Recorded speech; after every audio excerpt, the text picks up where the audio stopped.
You ask Tiger to solve. This deals with linear equations with one unknown. The final result is W equals 7. Let's solve it step by step.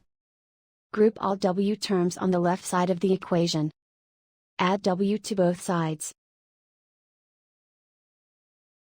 Simplify the arithmetic.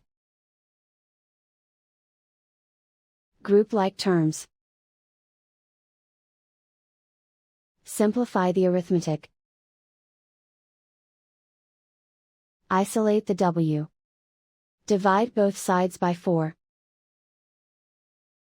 Simplify the fraction. Find the greatest common factor of the numerator and denominator. Factor out and cancel the greatest common factor. And so the final result is W equals 7.